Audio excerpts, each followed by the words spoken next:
Hey everyone, welcome back to Vinay Teaches Tech and also welcome back to our Python Mastery series.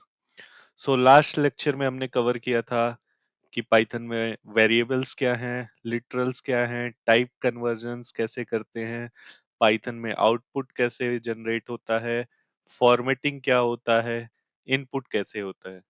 So today we are dividing into two crucial topics basically. तो आज हम दो topics लेंगे जो बहुत ही important topics हैं Python के. पहला होगा पाइथन ऑपरेटर्स और दूसरा है पाइथन का कंडीशनल स्टेटमेंट. तो बिना किसी देरी किए शुरू करते हैं और हम चलते हैं अपने पहले मॉड्यूल की तरफ जो है हमारा पाइथन ऑपरेटर्स. ओके.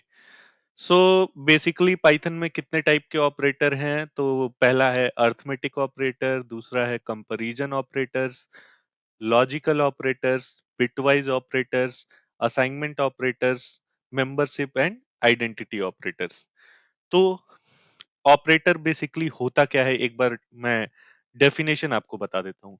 तो operators allow us to perform operation on variable and values. तो कल ही हम पढ़े थे कि वेरिएबल क्या होता है, लिटरल क्या होता है. तो ऑपरेटर क्या करता है? ऑपरेटर हमको हेल्प करता है कुछ भी ऑपरेशन परफॉर्म करने में. किस पे? वेरिएबल्स के ऊपर और वैल्यूज के ऊपर. ओके, अब सीधे हम चलेंगे अपने जुपिटर नोटबुक में और एग्जाम्पल से एक एक ऑपरेटर को समझने का ट्राई करेंगे. तो होपफुली आप सबने ये एनाकोंडा अब तक डाउनलोड कर लिया होगा. और अगर आपने इससे पहले का लेक्चर नहीं देखा है तो प्लीज मैं रिक्वेस्ट करता हूँ कि पहले का लेक्चर देखिए ताकि इस वीडियो का आपको 100% अंडरस्टैंडिंग हो सके. नाउ जुपिटर नोटबुक को हम लॉन्च कर दिए हैं. यहाँ पे हम क्रिएट करेंगे न्यू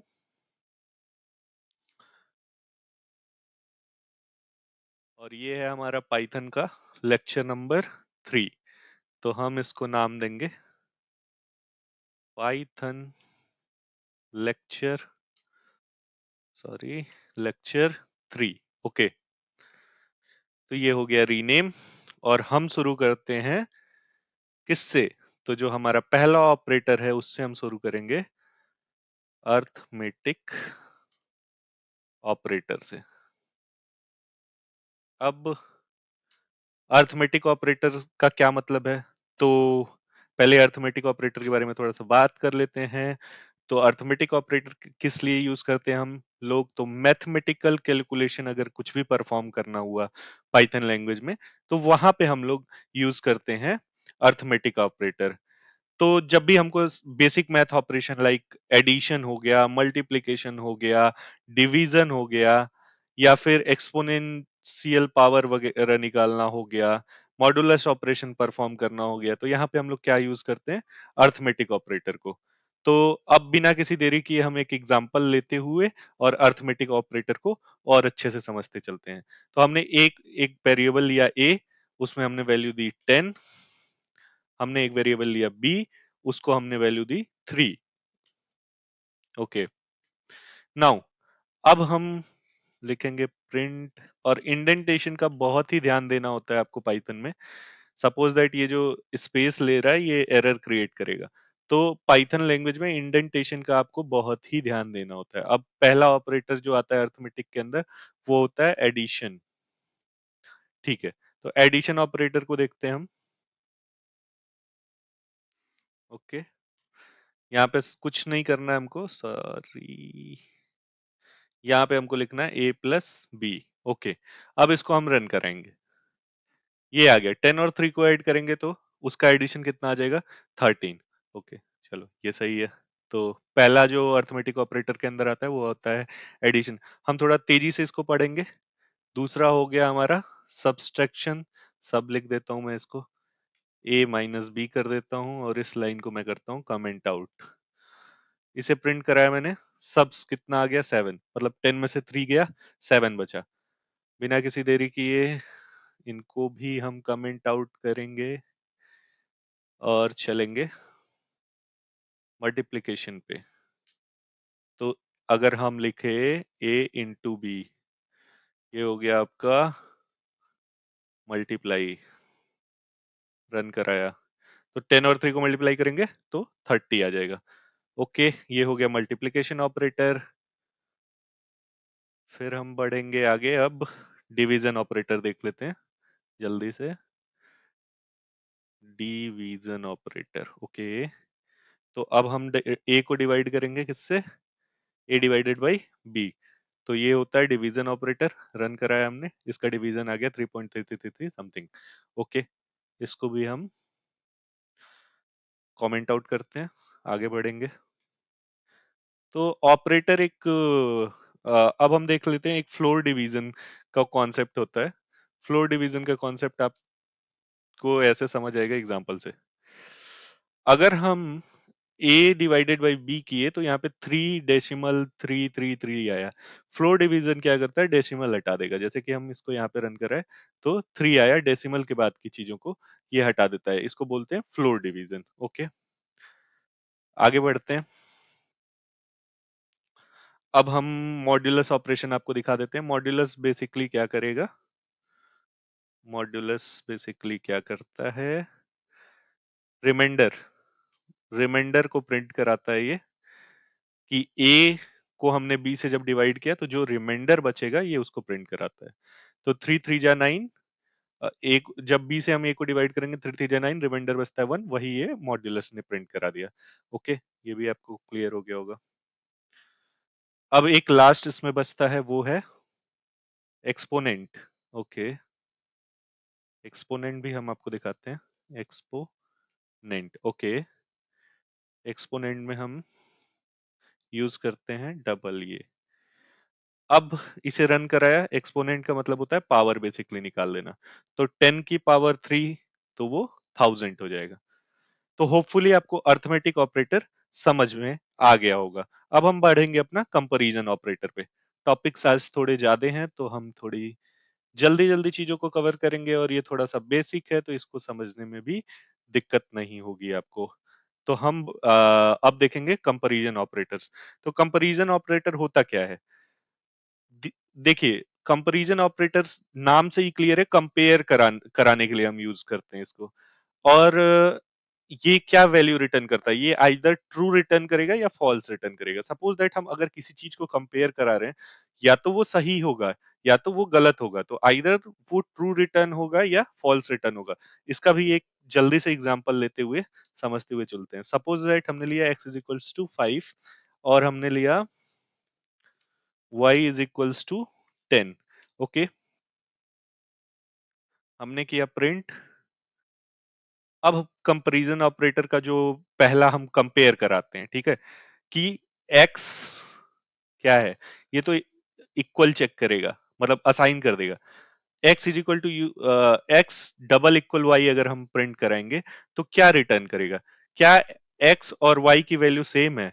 नहीं है। तो रन करा के चेक करते हैं। तो इसने तुरंत क्या रिटर्न किया? फॉल्स रिटर्न किया। मतलब यहां हमने कंपेयर किया कि क्या x इक्वल है y के या नहीं। ओके, ये हुआ पहला कॉन्सेप्ट। दूसरा देखते हैं, x not equal to y. इसका मतलब होता है x not equal to Y. तो हाँ, बिल्कुल रन कराते हैं इसको, ट्रू, क्योंकि x नहीं है इक्वल y के। ओके, दूसरा देखते हैं कंपैरिजन ऑपरेटर में और क्या आता है। x greater than y। x क्या ग्रेटर देन y है? नहीं है, बिल्कुल नहीं है, फॉल्स हो गया। x less than y। x क्या लेस है y से? बिल्कुल है। तो यहाँ पे ट्रू होना चाहिए। ओके, ट्रू प्रिंट कर दिया। उसके बाद हम यहाँ पे और भी चेक कर सकते हैं, less than equal to Y या greater than equal to Y. तो ये मैं आपके ऊपर छोड़ूंगा कि थोड़ा सा आप भी इसके साथ रिसर्च करें और कंपैरिजन ऑपरेटर को देखें। ओके, आगे बढ़ेंगे हम। हमारा जो तीसरा ऑपरेटर है वो है लॉजिकल ऑपरेटर्स। तो लॉजिकल ऑपरेटर्स भी देख लेते हैं भाई, क्या है लॉजिकल ऑपरेटर्स। ओके, तो लॉजिकल ऑपरेटर्स बेसिकली क्या होता है, हम आपको बताते हैं। It combine multiple conditions. Basically, you will typically use them if statement to combine. Basically, देखिए, लॉजिकल ऑपरेटर्स को हम कहा इफ स्टेटमेंट के साथ ज्यादा यूज करते हैं। क्या करने के लिए यूज करते हैं? मल्टीपल कंडीशंस को एक साथ कंबाइन कर देने के लिए यूज करते हैं लॉजिकल ऑपरेटर का। अभी हम चेक करते हैं नॉर्मली। अभी तो इफ इसके बाद हम पढ़ेंगे तो उसके बाद देखेंगे। अभी के लिए हम चेक करते हैं लॉजिकल ऑपरेटर्स हैं क्या? ए इज इक्वल्स टू हमने दिया ट्रू और बी इज इक्वल्स टू हमने दिया फॉल्स। अगर हम प्रिंट कराएं, प्रिंट ए एंड बी, तो इसका क्या रिजल्ट होगा? इसका रिजल्ट ये होगा, एंड ऑपरेटर हमेशा ट्रू तभी रिटर्न करेगा जब दोनों कंडीशन ट्रू है, तभी ये ट्रू रिटर्न करेगा, नहीं तो फॉल्स रिटर्न करेगा। तो यहाँ पे क्या है, दोनों कंडीशन ए कंडीशन तो ट्रू है लेकिन बी कंडीशन फॉल्स है। तो एंड ऑपरेटर क्या करता है, जब दोनों कंडीशन ट्रू होती है तभी ट्रू रिटर्न करता है, यानी कि जब हम इसको रन कराएंगे तो इसने फॉल्स रिटर्न कर दिया क्योंकि दोनों कंडीशन यहाँ पे ट्रू नहीं थी। अब हम देखेंगे और ऑपरेटर। तो हमने और ऑपरेटर देखेंगे, और क्या होता है कि कोई एक सिंगल कंडीशन अगर ट्रू है तो वो ट्रू दे देगा, यानी कि ए कंडीशन हमारी ट्रू है, बी फॉल्स है, तो एक कंडीशन ट्रू होनी चाहिए। रन करा के देख लेते हैं जी, ट्रू दे दिया। ओके, अब हम चेक करेंगे नॉट ऑपरेटर क्या होता है, जो लॉजिकल ऑपरेटर के ही अंदर आता है। नॉट बेसिकली क्या करेगा, अगर ए ट्रू है तो उसको फॉल्स दे देगा, और अगर ए फॉल्स रहता तो उसको ट्रू दे देता। तो ये बेसिकली निगेट्स कर देता है कंडीशन को। अब हम आगे बढ़ेंगे और पढ़ेंगे bitwise operator. Bitwise operators, okay. Bitwise operators क्या होते हैं? तो bitwise operators operate on the individual bits of number. These are a bit advanced but can be really powerful for certain tasks like working with binary data। मतलब basically ये binary data के साथ work करते time ही काम आता है।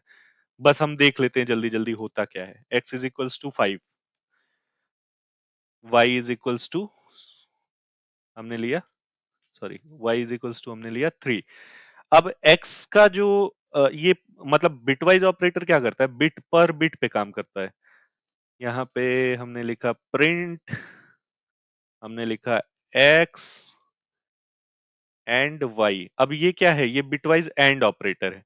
अगर हम परफॉर्म करेंगे तो इसका रिजल्ट क्या आना चाहिए, 1 आना चाहिए, बिल्कुल, क्योंकि ये बिटवाइज ऑपरेशन परफॉर्म कर रहा है।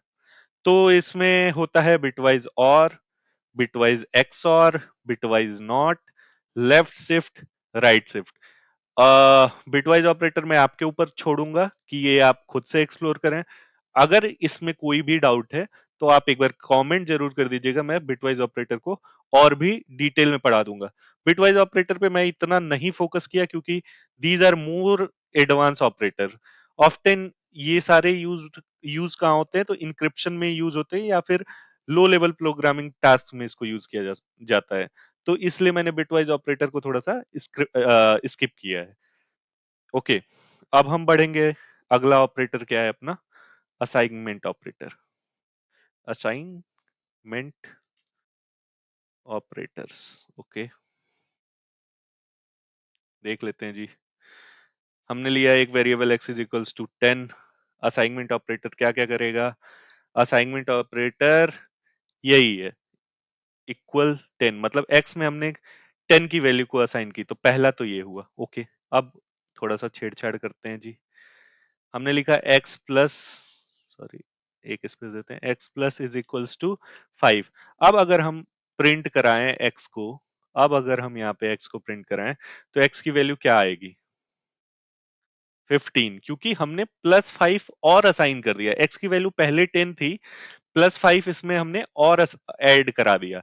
तो ये है असाइनमेंट ऑपरेटर का काम। यहाँ पे हम क्या कर सकते हैं, सपोज दैट हमने लिखा x minus is equal to 5। x की वैल्यू अभी 10 है, हम x में से 5 घटा रहे हैं, मतलब कहीं ना कहीं असाइन कर रहे हैं। ये क्या हो गया, 5 हो गया। सेम कंडीशन हम कर सकते हैं कि x में हम इंटू करा सकते हैं। हमने लिखा, sorry, x into 5 into is equals to 5। अब ये क्या कराएगा, ये 50, मतलब 10 तो पहले से x की वैल्यू हमने असाइन की थी, उसमें 5 से और मल्टीप्लाई करा दिया हमने। तो ये असाइनमेंट ऑपरेटर होता है। इसमें मॉड्यूलस और डिवीजन और एक्सपोनेंशियल्स भी आते हैं। तो these operator make your code more concise and easier to read. तो असाइनमेंट ऑपरेटर और कुछ नहीं है, मतलब सिमिलर टू मैथमेटिकल ऑपरेटर ही है। बस इसमें हम लोग वैल्यू असाइन करते हैं। तो होपफुली आपको ये ऑपरेटर वाले कॉन्सेप्ट समझ में आए होंगे। एक ऑपरेटर और रह जाता है जिसको हम कवर कर लेते हैं, जो थोड़ा सा इंपॉर्टेंट होता है। इसको हम बोलते हैं membership and and identity operators.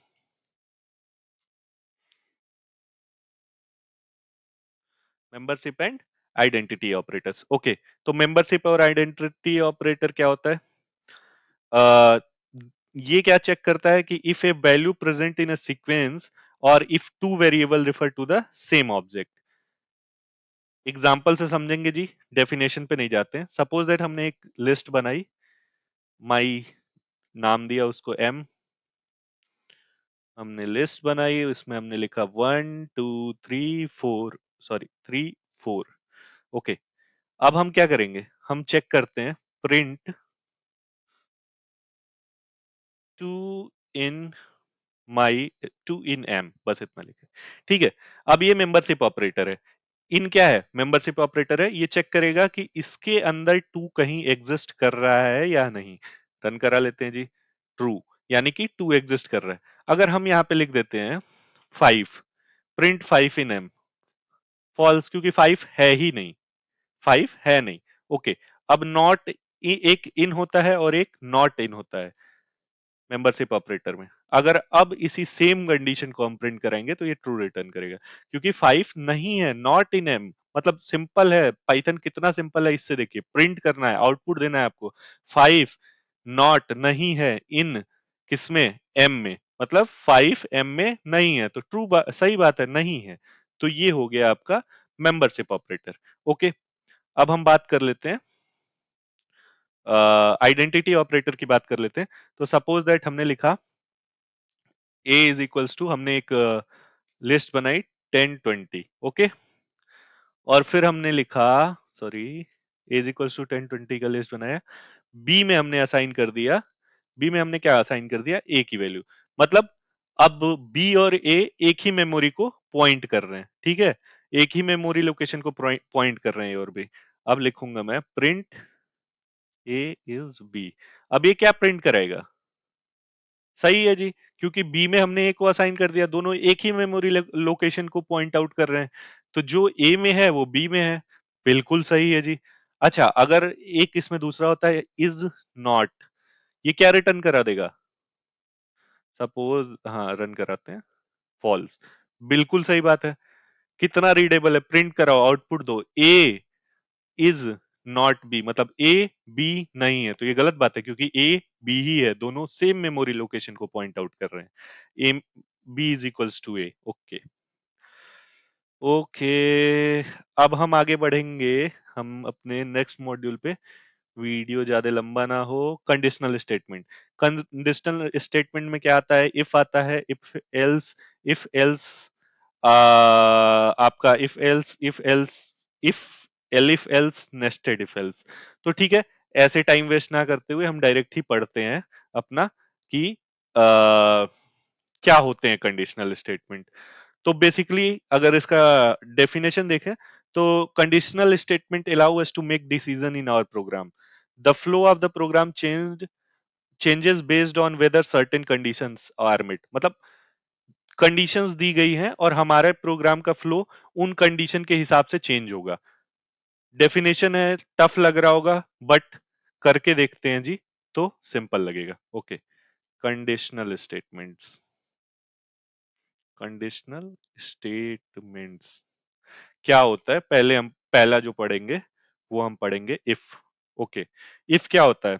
If मतलब, अगर हिंदी में हम इसका मतलब समझें तो यदि, ठीक है, यदि। Okay, the simplest form of A conditional statement is the if statement. जो सबसे सिंपल कंडीशनल स्टेटमेंट होता है वो इफ होता है। If condition is true, the block of code inside the if statement will execute. अगर, इफ का मतलब यदि, अगर कंडीशन ट्रू है तब तो यह चलेगा, और अगर कंडीशन नहीं ट्रू है तो ये नहीं चलेगा। ओके, अब जरा सा एक बार देख लेते हैं होता क्या है। मैंने लिखा एज इज इक्वल्स टू 18, मैंने एज नाम का एक वेरिएबल बनाया और एज में हमने वैल्यू दिया 18 का। अब लिखा age if age greater than equal to 18, ठीक है, तो आप क्या प्रिंट करा दो, आप प्रिंट करा दो यू आर एलिजिबल टू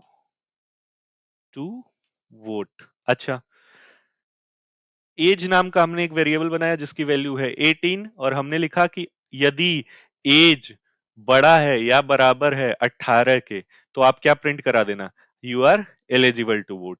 ठीक है, इसको चला के देख लेते हैं जी, मैंने रन करा है, you are eligible to vote. इसको और अच्छे से समझने के लिए मैं एक काम करता हूं, यहाँ पे मैंने लिखा इंट, कल मैंने इसके बारे में आपको बताया था, इनपुट, और यहां हमने लिखा enter your age, enter your age. अब इसको रन कराते हैं। सपोज दैट किसी ने अपना एज एज लिखा 10, तो ये उस कंडीशन में गया ही नहीं, मतलब एज जब 18 के बराबर या उससे बड़ा होगा तभी ये उस कंडीशन में जाएगा और तभी ये प्रिंट करेगा, नहीं तो ये कुछ नहीं प्रिंट करेगा। अब अगर हम यहाँ 10 के जगह 25 दे देते हैं और तब कराते हैं तो यहाँ पे आ गया you are eligible to vote. Simple सी बात है कि ये कंडीशन देख रहा है एज वाला कि अगर एज 18 या उस 18 है या उससे ज्यादा है तभी ये कंडीशन प्रिंट होगी, नहीं तो नहीं होगी। तो ये तो पहला कंडीशनल स्टेटमेंट था जो था इफ। अब हम दूसरा देखेंगे if else.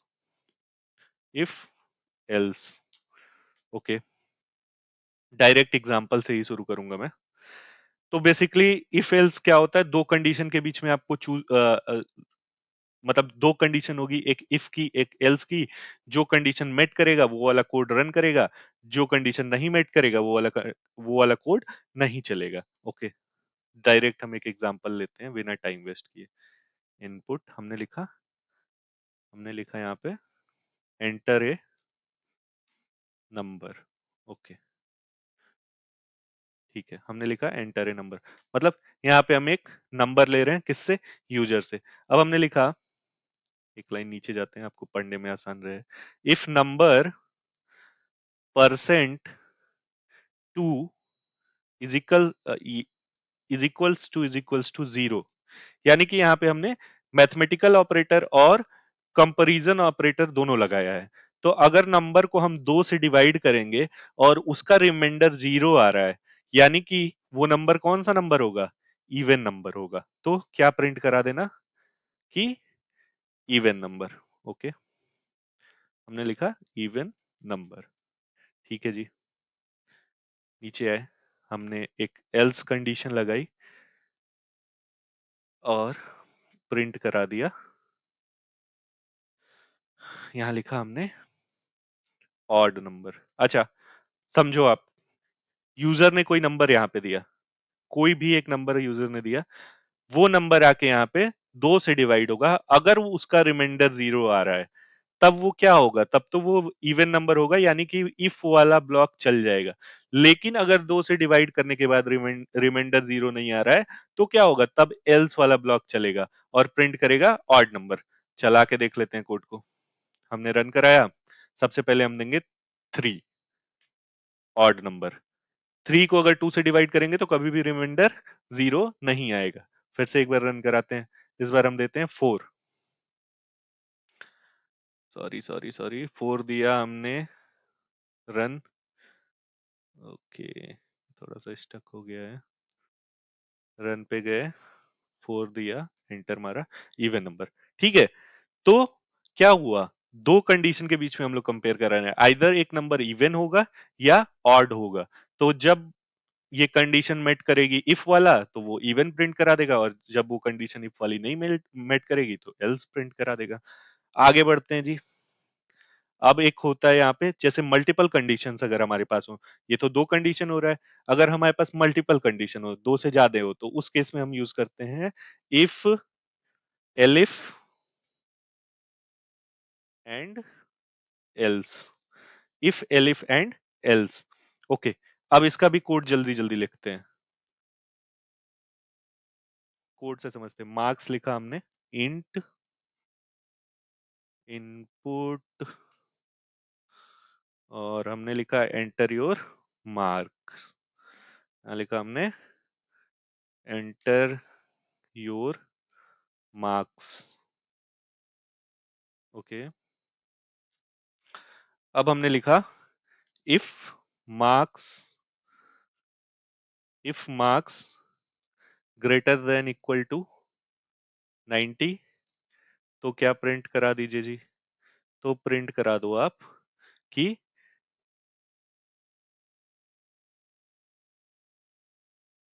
Grade A. Okay, दूसरा हमने एक कंडीशन लिया एलिफ का, elif marks greater than equal to 75, 75, तो क्या प्रिंट करा दो जी। तो प्रिंट करा दो यहाँ पे अपना ग्रेड बी। ओके, तो हमने क्या प्रिंट कराया, ग्रेड बी। ज्यादा कंडीशन हम नहीं लेते हैं, बस इतना ही लेते हैं। इसके बाद हम जाएंगे एल्स कंडीशन में कि अगर हम मानेंगे कि अगर इससे किसी का नीचे नंबर है तो वो ग्रेड एफ में सीधे जाएगा, तो हम प्रिंट करा देंगे यानी कि वो फेल है। मतलब मेरे स्कूल में 75% से नीचे वाले बच्चे फेल हैं, तो हमने लिखा ग्रेड एफ। ओके, अब इसको रन करा के देख चेक करते हैं। तो मैंने डाला, मेरा मार्क्स आया है 100, यानी कि ग्रेड ए। अब मार्क्स अगर ज्यादा है या इक्वल है 90 से तो वो इस ब्लॉक में जाएगा, मतलब ग्रेड ए। दूसरा कंडीशन क्या है, अगर 75 से जा, बराबर है या उससे ज्यादा है मार्क्स तो कितना आएगा, ग्रेड बी आएगा। ओके, और अगर इन दोनों कंडीशन में नहीं जा रहा है तो फेल।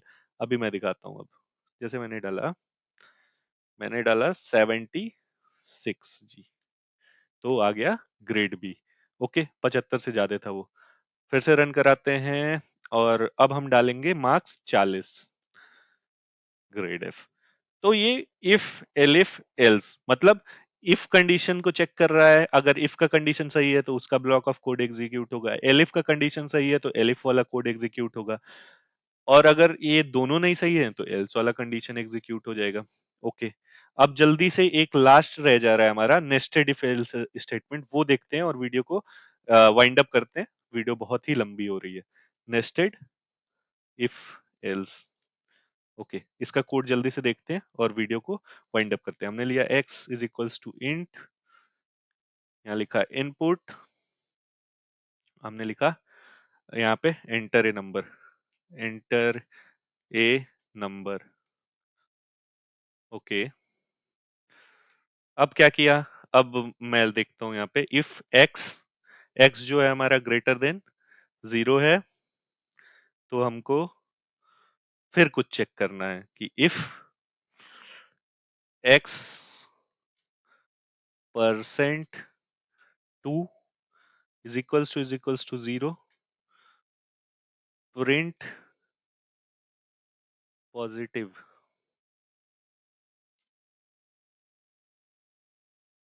Even number.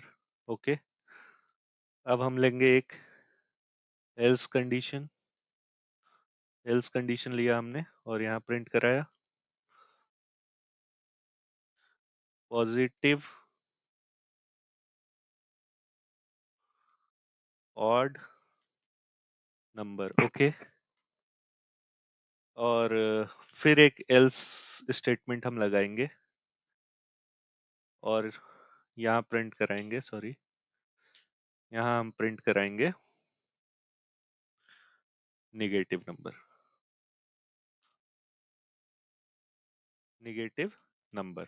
ओके, अब देखिए इस कोड में क्या होता है कि हम यहाँ से यूजर से पहले इनपुट लेंगे। सबसे पहले हम चेक कर ले रहे हैं कि ये x क्या है, वो 0 से बड़ा है या नहीं।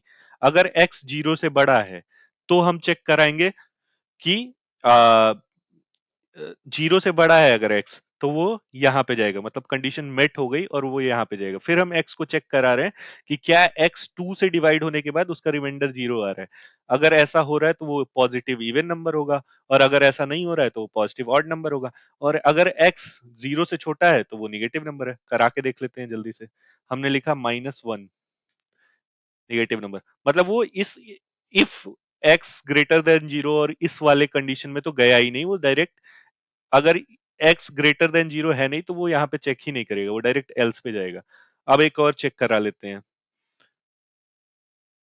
हमने रन कराया, हमने लिखा 4 पॉजिटिव इवन नंबर, मतलब x बड़ा था 0 से, फिर यहाँ पे चेक कराया कि x को 4 को 2 से डिवाइड कराने पे रिमाइंडर 0 आ रहा है, तो यस पॉजिटिव इवन नंबर। सो ये वीडियो थोड़ी सी लंबी हो गई, तो देखिए आपको वीडियो का ड्यूरेशन देख के मतलब डरना नहीं है कि वीडियो लंबी हो जा रही है। अगर हमको कॉन्सेप्ट को डीपली समझना है, अंडरस्टैंड करना है, हमने ज्यादा टॉपिक्स कवर नहीं किए, बट जो भी टॉपिक्स कवर किए वो डीपली कवर किए। तो अगर चीजों को डीपली पढ़ना है और वो लाइफ लॉन्ग आपको याद रहे, आपके फ्यूचर में हेल्प करे, तो हमें ड्यूरेशन से नहीं डरना है वीडियो के, कि वीडियो इतना लंबा हो रहा है या इतना छोटा हो रहा है। ओके, तो आज के लिए हमने जो कवर किया है वो था ऑपरेटर्स, और दूसरा था कंडीशनल स्टेटमेंट जिसमें if else elif, nested if else, ये सारे चीज हमने डिस्कस किए। कुछ भी अगर आपको समझ में ना आया हो तो आपको एक कमेंट ड्रॉप करना है और मैं कोशिश करूंगा आपके डाउट को सॉल्व करने का। तो अगर आपको ये सीरीज पसंद आ रही हो तो please subscribe the channel, share the video and like comment भी कर दीजिएगा। तो आज के लिए बस इतना ही, साइनिंग ऑफ, थैंक यू।